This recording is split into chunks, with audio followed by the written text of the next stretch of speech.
Vespa Gaia Inum. Help! Help!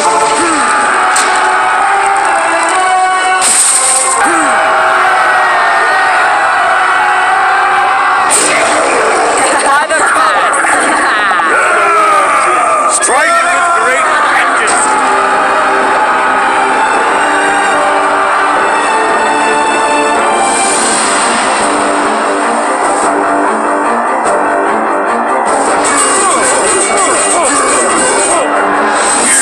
You are not prepared! Frostborn hungers for your soul.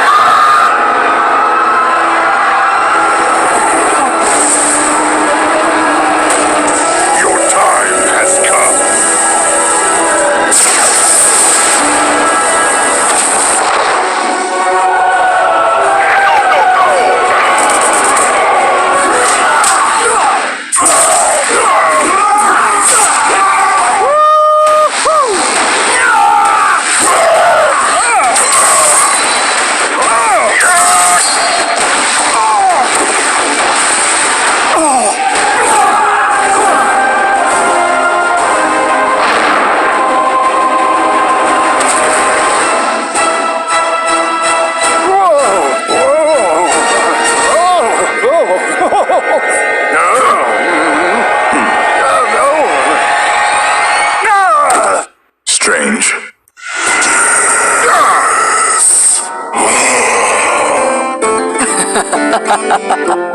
Greetings to you. Seems you're ready for the real thing.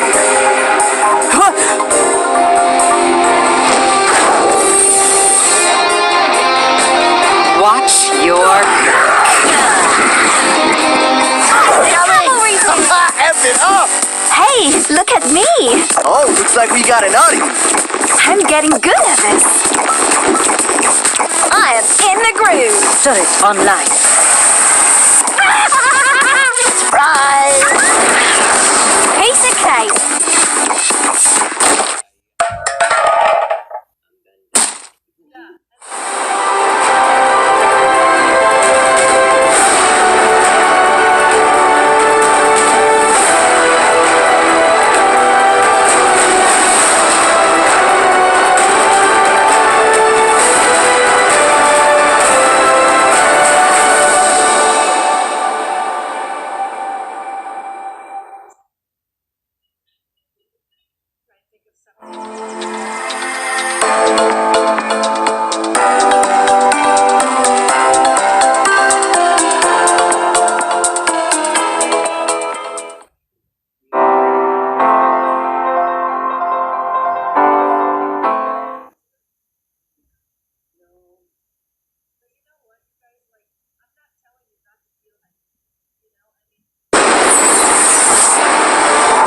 Welcome everybody to BlizzCon.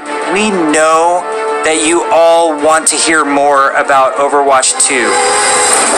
Allow us to invite you behind the scenes to explain more of what we're doing and why. Everybody, please hit record. Fingers crossed. We lost Scott. It's off to a good start. This is going great.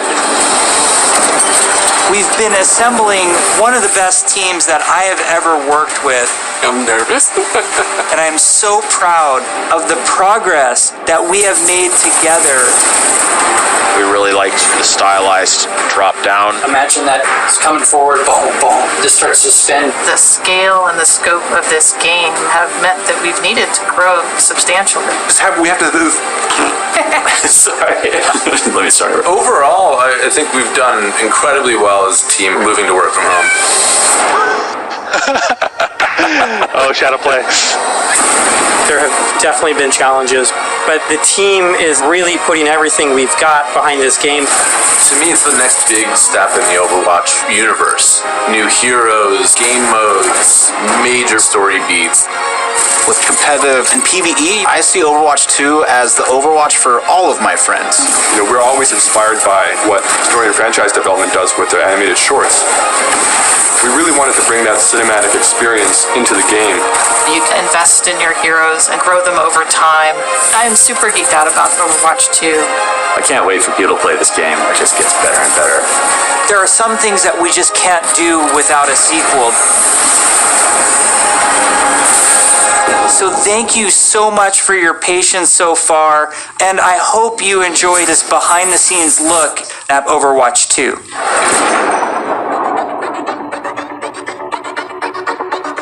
All of our players at home, they want to see one of the new maps that we've never talked about before. Really? I can just talk about anything that I want to? Yes. You're serving this up to the guy that is like unintentionally leaked information in past interviews. You can do it officially now.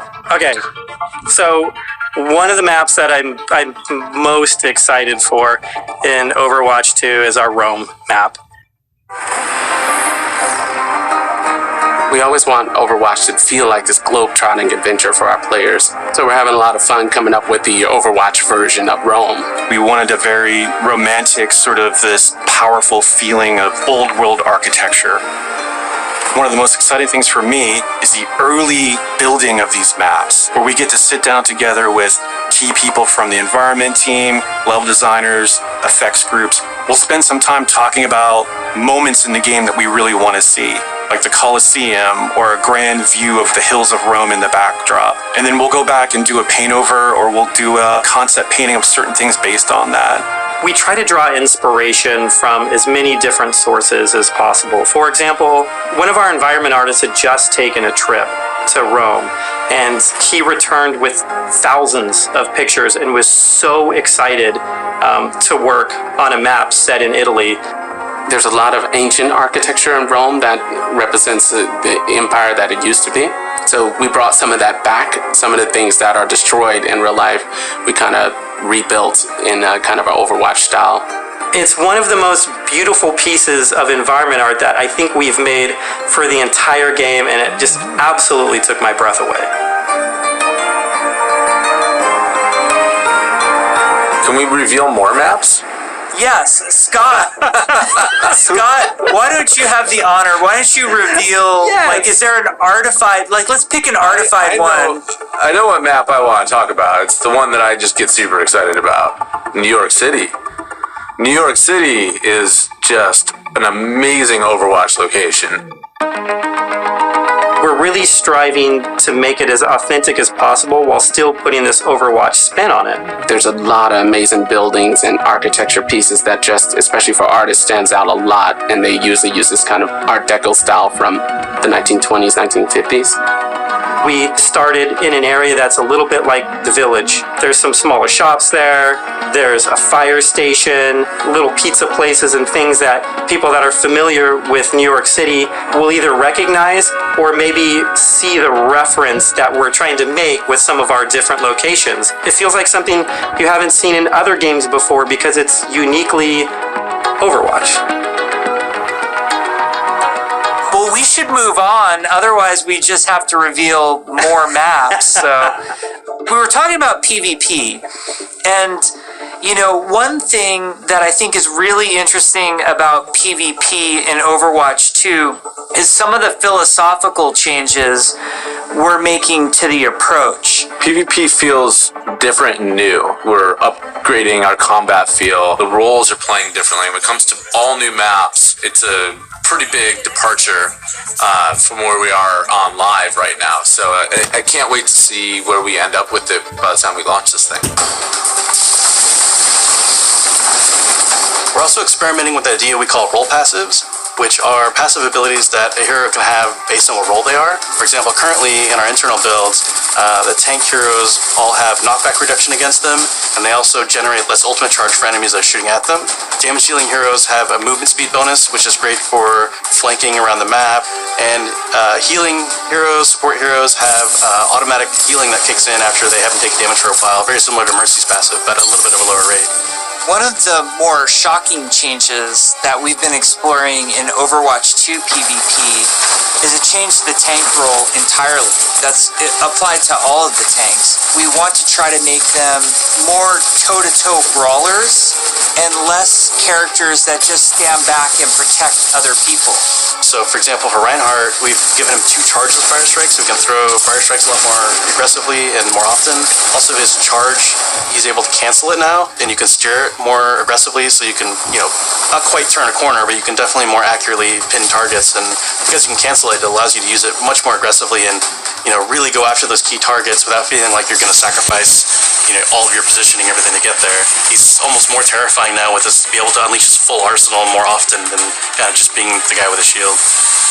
The changes to Reinhardt that we're trying, and they might not shift, that's just the reality, but the changes that we're trying right now are to try to embrace more of that instinct that players have when they want to play a big, burly character that looks aggressive and feels like it should be aggressive.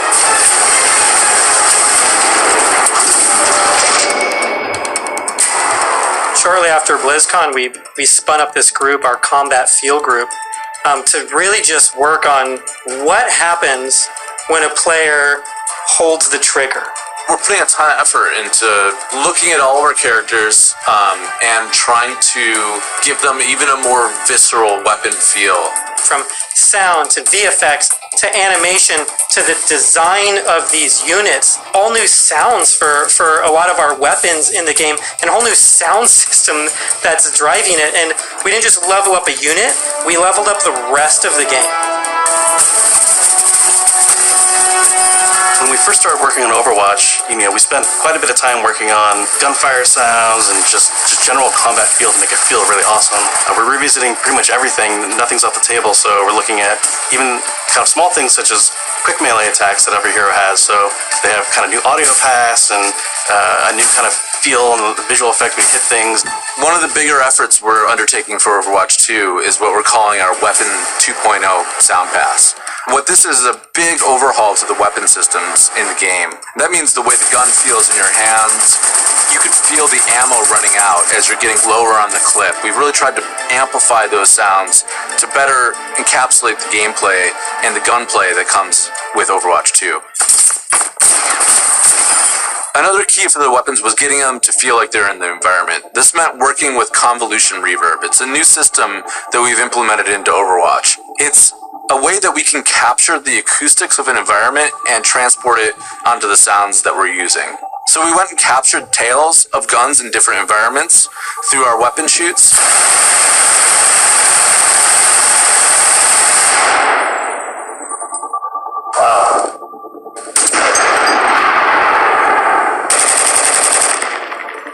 And then we've cut them and applied it so that we can support a lot more environments.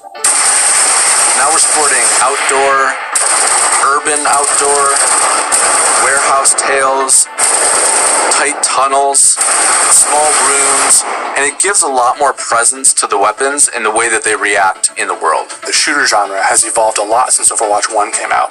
And on top of that, I think we really want to push the visceral nature of how we do combat. So we focused a lot, not just on the wonderful sound effects, but also with how the gun moves as you shoot. So you can really feel every single shot leaving the chamber. And there's a lot of subtle little tweaks we have to do on the gameplay engineering side to make that feel really visceral. Everything from making sure that the camera shakes are crisp, making sure that if you get shot, you know exactly these tight indicators show up on the outside of your reticle. All these things play into making the game feel not just tight and responsive, but also modern and up to date. Take 76, for example. What we wanted to do in Overwatch 2 with his weapon was make it really feel incredibly powerful, and that happens with a bunch of different elements that mix together. But it really feels like the gun is almost just outside of your control.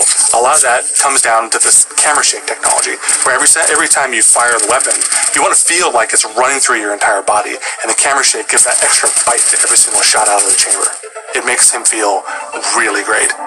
You guys got a sneak peek of Sojourn from last BlizzCon. She's been under development for quite a while, and she's actually quickly at this point become a lot of people's favorites in-house.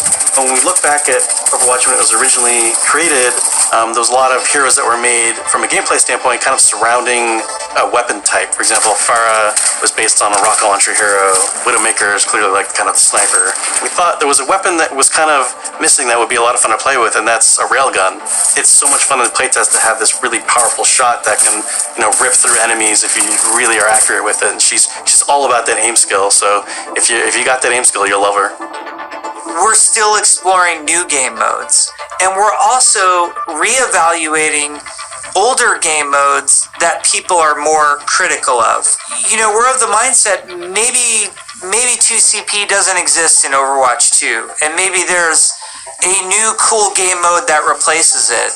We really want Overwatch 2 to feel like the next evolution, a true sequel to the first game, not an add-on. It's not a small part. It's not an extension of the original game. This is an evolution and a replacement to the original game, and I think it's exciting. Hero missions are probably one of the things that's the hardest to wrap your head around if you've never played one of them. The goal around hero missions is for these to be this co-op PvE experience. I personally only play competitive mode. Like, I'm all about that competition. And I have friends that they don't want to do that at all. So I'm really looking forward to a game that I can play hours and hours with my friends who aren't in competitive, and it's also something that I'm interested in. Hero missions are the content that people are playing as they are leveling up their heroes. And so for a system like this to really sing, you need a lot of missions. We don't want players to feel like they're just in this grind to get to the top. And there's a lot of really, really good back-end technology that we're exploring, so that the heroes are constantly bringing their personality and some light story to these hero missions as well. The goal is to make as many as possible, hundreds of hero missions. We've explored a lot of different ways of getting to that much content. So have different sets of enemy units that people will be fighting against, and there's different hero mission types. At the same time, hero missions can take place in all of the multiplayer maps that we've done, and we're also adding new spaces onto some of these maps. It's a huge challenge for the art team. We take maps that a lot of people love and recognize, and we have to add a lot more art and level design to it. In this one hero mission playtest, we came up to an area in King's Row that usually has a gate on it. Suddenly that gate opened, and I saw a new area of King's Row that I had never seen before. You may be playing a payload game type, and the payload may decide to take this new route instead of going the usual route. That was really, really cool. It was like this eye-opening special moment. Lan, our lead tech artist on the environment side, very early on her own free time, made a prototype of a sandstorm on the Temple of Anubis map. And at the time, we didn't know what we wanted to do with that, but it looked awesome. We looked at it and went, oh my god, we absolutely have to do this. So we put some new technology in place that allows us to do this dynamically. You start the mission off, clear day. Midway through the mission, suddenly this sandstorm or heavy weather would show up. It made the world just feel so much more alive. There's a sunset, daytime, nighttime, but depending on where you are in the world, these look different. California or Hollywood would have what we call a California sun. In New Bonny, there's a great African sun that happens there. You start to get a sense of space and mood. This is what really brings the levels to life. For me, the dynamic world's exciting. Just seeing these dramatic landscapes, the wind and the atmosphere blowing by. It's a much more cinematic experience for the player. Before you start a mission, you look at a map. It's nighttime in Necropolis, or there's a sandstorm in Necropolis. Players can make some comp choices based on knowing this information. Characters like Hanzo or Widowmaker start to be a little more valuable because they have abilities that allow them to see through the sand more clearly. Are we going to talk about any of the types of objectives in hero missions? Yeah, let's talk about the objectives. Players are being asked to do different things from one hero mission to the next so that they all feel really fresh to the player. For example, we have Gather and Return, where you're trying to go and grab these different canisters to kind of safeguard them so they don't go off and affect the population in a negative way. It creates this really cool tension in the world where, on the one hand, you're trying to split up and go grab all these canisters to be as efficient as possible, but at the same time, now you're having these sort of special enemy units spawn that are really difficult. If you kind of get caught by yourself, it turns into a pretty bad situation really quickly. It feels extremely cooperative and like a very different way to interact with the Overwatch universe. We're experimenting with all sorts of ideas, and just internally we have names like Wall of Death, Scavenger Hunt, and Kill Quest, and all these new mechanics and enemies for people to experience. Players will be able to jump in night after night, play different hero missions, and then work through the progression system, leveling up their heroes.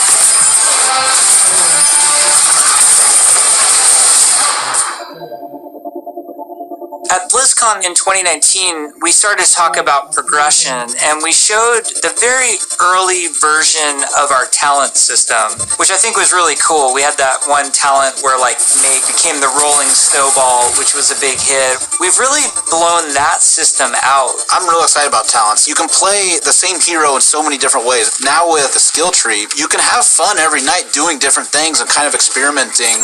Yeah, the talent system is really deep and rich, and every single hero has different trees. You might open up 76's tree, and as you're leveling and picking new talents, you're starting to feel your hero change. We've had some pretty hilarious versions of the healing one where his biotic field travels with him. It also repulses enemies. We called it the snowplow build, where 76 is running through spaces, pushing enemies away from them. Designing these is super fun because it's we get to break all the rules that we've sort of established for ourselves, and we get to really take the gloves off and do crazy things like Junkrat can dual-wield grenade launchers, and have Mercy be able to area effect res their whole team at once at super long range through walls. It's been a ton of fun, kind of like mad scientists making all this stuff. You're all used to using these kind of kinetic weapons like Soldier 76's rifle or fire attack like what Reinhardt's Flame Strike does. As soon as you start to mutate these things with talents, all of a sudden maybe you're doing freeze damage or electrical damage, but it gives the animators a bunch of crazy opportunities. The animations are going to change to show them freezing and shattering. And if you shock someone with a lightning attack, they can shake in place and stuff, maybe chain to other enemies. All sorts of stuff to make you feel like you're controlling the battlefield in novel ways. As a huge RPG nerd myself, the first time I opened up the talent tree system, it was like, oh my gosh, this is speaking my love language. I just want to plan, and I want to see where do I want to invest, and how am I going to play this character? Yes, it's so great. And you start at the bottom of the tree. Yes, exactly. Tracer gets to do what? Yeah. And then you start working and kind of planning how you're going to get down there. It's it's so fun.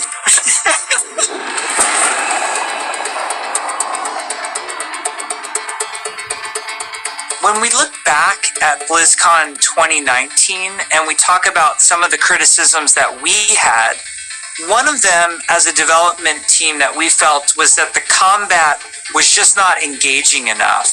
So the fact that our combat wasn't highly engaging to us as players meant that we had a problem with the enemy units and that they just weren't feeling interesting enough. Just because we show something to the public, that doesn't mean that that is what it's going to be. If we make discoveries where things aren't working how we want, they're not reading how we want, they're not fun enough, we're totally down to reinvestigate, reiterate, and just really find ways to level kind of all aspects of things until they feel good.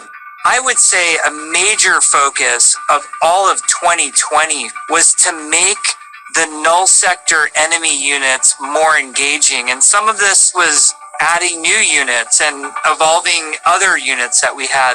Interesting combat for us is varied combat for us. So sometimes we're going to ask you to protect something in Overwatch 2. Sometimes we're just going to ask you to get someplace. Sometimes we might ask you to escort something across a map while it's being attacked. And so it's a different type of spawning, and it's a different type of units that are in there, and it's a simpler objective. There's a lot of units Aaron is talking about. Lots of different units, lots of different types. They serve different purposes. You do different things to them. It's really going to help a lot of us find the fun and make sure that Overwatch 2 is a blast. One of those sets of enemies is what we internally call objective units.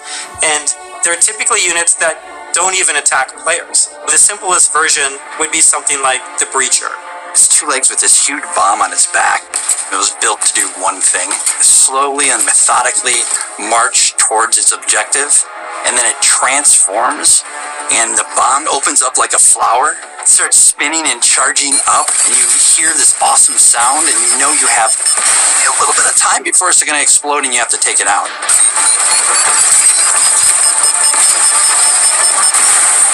We have units like the slicers, which you guys have seen before. They're little, we call them the chickens. They're little chicken snares. They run really fast. You know, we have a guy we're experimenting with right now who flies and drops these bombs that create these kind of ever-expanding smoke fields that you have to escape from, but because they're super deadly, so you really get to use your mobility options to kind of escape that.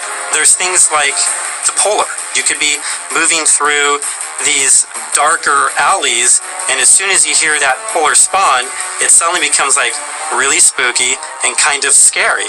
This very tall, elegant-looking character that's blindfolded, 3 orbs that circle around her as her eyes, and we basically spun those orbs around her head as a big tell, launched them at the player, and then it activated this tractor beam, and it's bringing you in, and then you get this awesome like anticipation of the hair opening up so you know what's about to happen. One thing we've just recently been experimenting with is this idea of elite units. We didn't want the elite units to feel like they're just, oh, this guy's got double health and double damage. We want to make sure the elite units feel like they have different behaviors and have different attacks. So, for example, an Omnic Grunt, normally he fires his gun, he dies pretty simply. If you fight elite grunts, his weapon fires in a burst fire pattern. It's very deadly if you're close, and if you manage to take them out, they don't just die right away. They instead can crawl on the ground towards you, and you try to back away because if they get to you, they can explode. Artillery at BlizzCon. We're all just staring at this, and we're like, what are we going to do to level this up? One of the things we really felt wasn't coming through was the damage states. We intend for players to shoot these guns off, but currently it's not reading as something that can happen in the game easily. We changed the design, we changed the animation, and we go back and forth and just continually iterate. We decided, hey, you know what? We're going to just delete half of these damage states, so now it's super readable. From an animation standpoint, we decided on the spinning barrel version. Just did this really nice kickback. The tip of the barrel opens up when it's about to fire and shifts into place, and boom! It's really amazing to be fighting an artillery unit, and you can see the guns on the side, and as you're shooting the guns, they're actually visibly taking damage, and then you can blow them off, and it reacts and kind of stumbles to the side, and it really makes you feel like you're there, and it's super fun. In a lot of the stuff we've showed so far, you're fighting null sector. These are evil killing machines intent on marching you down. The way you're going to stop them is by shooting them, and we want to make sure that feels responsive and visceral. Really making sure that when they take a hit, it feels like their whole body has been punched, almost like hit by a truck. That's what really sells this fantasy that you're playing these superheroes. One of the cool pieces of technology that we created was what we call chain hit reactions. Oftentimes you'll find null sector bunched up, marching maybe a half a dozen units abreast. You expect if you shoot one, they're going to knock into their buddies. So we make that happen. Turns out it's really fun too.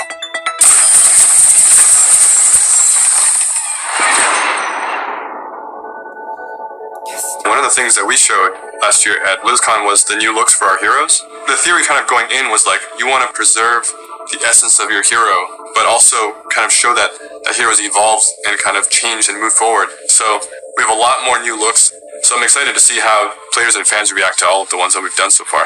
Maybe we'll share some of those new looks today, which would be cool.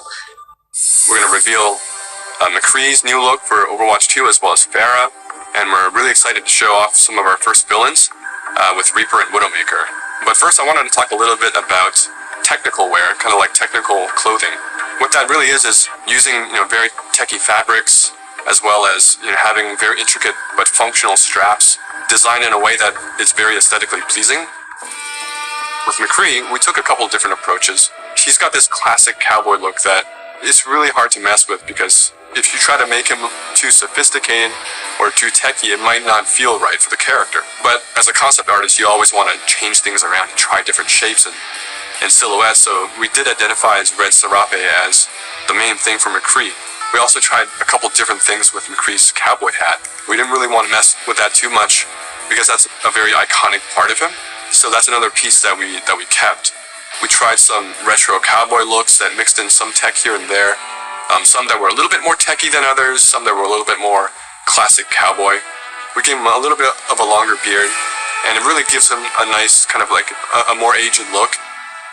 What's different about Farah than some of our other heroes is Farah's completely covered in armor. We didn't want to change her silhouette too much. It was more about experimenting on different colors, so it felt really appropriate for her to be the one to harken back to those original Overwatch colors of white and blue. One of the things that we wanted to update on Farah was her visor.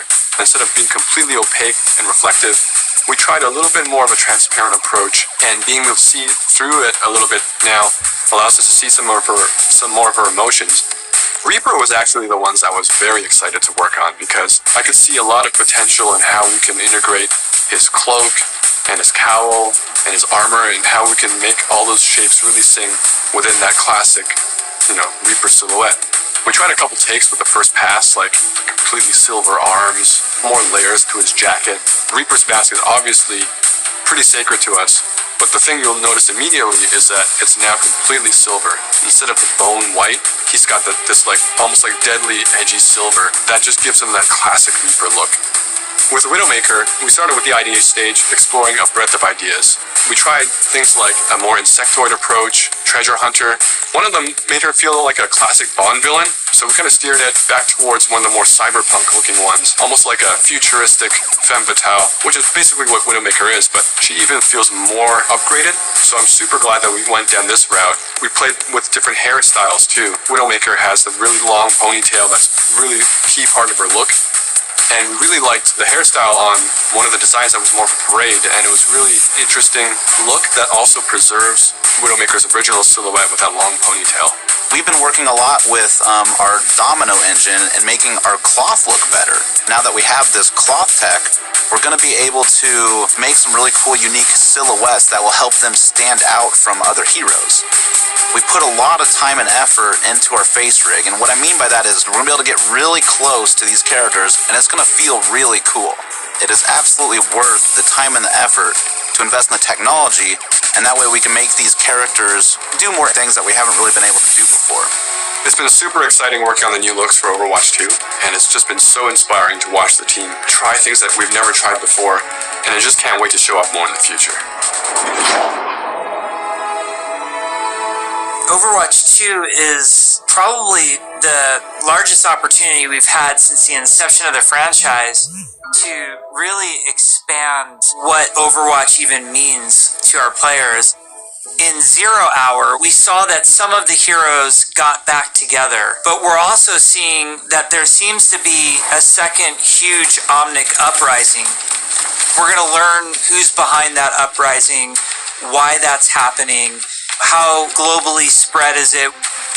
The story and franchise development group, they were really the torchbearers of what the big story is that we were going to tell for this game. We have a lot of interaction with them. They're working on in-game cinematic intros and outros for every one of our story missions. It's been really great to see this collaboration grow and develop. The story is just a little more integrated into our missions than it ever really has been before. All the available heroes get dialogue for a given mission. We have NPCs. We have multiple hero choices. We have all sorts of events that are happening that are driving players to interact with each other or parts of the environment or other characters. The world of Overwatch is this bright, shiny future. So how do you take that bright, shiny future and create conflict in it? How dark can the world of Overwatch go? The different challenges that these characters are going to have to overcome in Overwatch 2 are things that they haven't ever dealt with before or dealt with on this scale. So what we had to do was literally strip it down to those bare bones of where are these characters in their lives. Overwatch has been disbanded, and now there's a situation where the world's in trouble again, and the world needs the heroes again, but they're not allowed to be doing what they were supposed to be doing. we started to book these off-site locations so we could brainstorm over and over different versions of what the Overwatch 2 story campaign could be. And we basically had these whiteboards that we were carting around everywhere. The room was filled with whiteboards, and we would just write every day story beats with the characters and who was doing what and where. And oh my gosh, we forgot this character. We had these giant sticky notes, and each one of them would be a mission with a bunch of notes on it. You know, somebody say, well, what if we moved Rio to the end, and they'd physically grab it off the wall and stick it on the end. And we did this for a while, you know, until we all felt that it was pretty close to what we wanted. Then we could send it to our writers' rooms. The writers' rooms then had a much clearer direction of where we wanted this process to go. Ultimately, we come up with something that we think is right for the game, and then we pitch it back to the game team, and they point out everything that we missed. And that allows us to actually back up and go and make it right and make it better. Because the scale of this story is so huge, it takes place over the whole world, basically. It just requires a constant iteration, constant refinement to make the story as best as we can make it. From writing, we go to storyboards. The storyboards get crafted with the edit. From there, it'll go to a previs department where they'll start to flesh it out in 3D. Once we've kind of figured out our camera work and our cinematography, that'll then go to the animation department. And then we end up going right into the game engine. One of our challenges was to figure out how to integrate this story and this narrative with the gameplay. So if the intro cinematic ends with this huge battle, this huge war, when you get into the game, it has to mesh and feel the exact same way and blend together. We really are also trying to get the music to be equally as consistent from in-game cinematics straight through to the mission. Adam Burgess, our lead composer, has been working with the IGC team, with the game team, developing themes for all of the heroes, all of the locations. As the cinematic director, whatever we're crafting should never override the gameplay. We want to make sure that the player's experience going from the cinematic to the gameplay is seamless and it feels like a completely immersive experience. The engineers, we have to find a way to actually make that come to fruition. The Choreo Tool is a tool that allows people to coordinate different events to happen at the same time. Like in Rio, if you played our demo, one of the buildings explodes. And so that kind of event needs to happen as you're running by, and you need to have it timed, because if it blows up too early, then you don't see it. It allows story moments in missions that interact with the environment, that interact with our characters. The new tech, the new abilities that we have now are allowing us to push our storytelling farther than we could have previously. What's also really powerful about Choreo is that, you know, if somebody has an idea, they can mock things up really quickly. We got to show the Widowmaker making this awesome introduction. And Casey was able to quickly put a really rough prototype in Choreo. And Philip would come in and on the fly, he's making quick changes. They play tested something that would normally take weeks. It was done in like a matter of days. Each story mission has its own custom map built for it, and these maps are absolutely gigantic. India is one of our biggest maps, and it's a fun map because it has a few story beats that we've taken from recent comics and characters in the game. We've written a history for each city so that the cities feel lived in. And I think that informs the artists so that they know like what it is that the city has been through. Gothenburg was our chance to show Torbjorn's workshop. We created a space that kind of fits his height. So there's, you know, step ladders and scalable tables. We designed the space as if we were Torbjorn. Molten steel is pouring out of walls. It's pretty epic when you walk into it. Toronto is under siege by Null Sector. When the players arrive here, there's a dynamic snowstorm. So as you make your way through the level, the snow is slowly building up. Suddenly by the end, the characters are caught in this gigantic snowstorm and they must fight their way through. In Overwatch 2, we want to give you choice to be able to play this character or that character. So we're designing a lot of systems around how their relationships develop over the course of the story missions in the campaign. We have a cast of many characters, all on screen, all at the same time, and it's fantastic to actually see them all interacting and working together in ways that we've never actually seen. We've always thought about it and hoped for it, but now it's actually happening. It actually requires us to have a whole new branching dialogue system. If you happen to have Genji and Mercy in the second mission of the game, you might get different dialogue that's about their relationship. Our voice actors bring the characters to life in ways that everybody has fallen in love with, from inside Blizzard to the fans. Just to hear this collection of actors all together, all interacting, has been a real treat. Hammer down! I wish people could see how many people are involved when it comes to something like telling the story of Overwatch. It doesn't just come from a singular person, it comes from a group, and it's a really talented, fun group that all works together. We've been developing what we hope is one of the best stories ever. There's some key story moments that I'm really excited about, and I really can't wait to see how people react to it.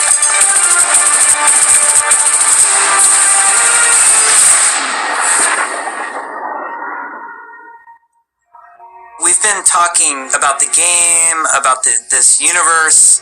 I know you all love it so much.